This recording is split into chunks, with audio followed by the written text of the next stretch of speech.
কালকে ছিল বাপি আর মামনির অ্যানিভার্সারি। বাপি মানে আমার শ্বশুরমশাই আর শাশুড়ি মা। তো আমরা যেহেতু দুজনেই ডিউটিতে ব্যস্ত, স্যান্ডি কলকাতায়, আমি আমার এখানে বাবার বাড়িতে। সো আমরা কোনোভাবেই একসাথে গিয়ে যে সেলিব্রেট করব ওটা হয়ে ওঠেনি। খুব ইচ্ছে ছিল এই বছর যেহেতু আমি আছি ভালো করে সেলিব্রেট করব, বাট ওই যে ডিউটি ওটাই আটকে দেয়। তো একদম অফিস ডেতেই ছিল ওদের অ্যানিভার্সারি, ওই জন্য যেতে পারিনি। তো অনেক কষ্ট করে টিনাদিকে ম্যানেজ করে মানে টিনাদি এত হেল্প করেছে, জাস্ট এগুলো সত্যি কথা বলে বোঝানো যাবে না। তুমি আমার জন্য কি করেছো টিনাদি, অনেক অনেক থ্যাংক ইউ। আমার এইটুকু আবদার শুনে অ্যারেঞ্জ করেছো, সো আমি মন থেকে এত খুশি হয়েছি।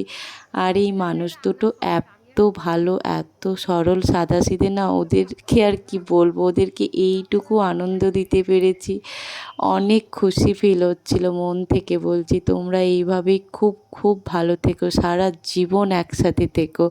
যতটা পারবো তোমাদেরকে আনন্দ দেব, কারণ মেয়ে আফটার অল মেয়ে না। তো সেটাই বলি, খুব ভালো থেকো। নেক্সট ইয়ার আরও খুব ভালো করে একসাথে সবাই ডেফিনেটলি সেলিব্রেট করব। আর এই রকমই হাসি খুশি দুজনে ঝগড়া আনন্দে একসাথে থেকো। অনেক ভালোবাসা নিও। আর তোমাদের সবাইকে অনেক থ্যাংক ইউ যারা এই টোটাল অ্যারেঞ্জমেন্টটা করে দিয়েছো। আর খুব খুব খুশি হয়েছি আমি, তোমাদেরকেও দেখে মনে হচ্ছে খুব খুশি। সবাই ভালো থেকো।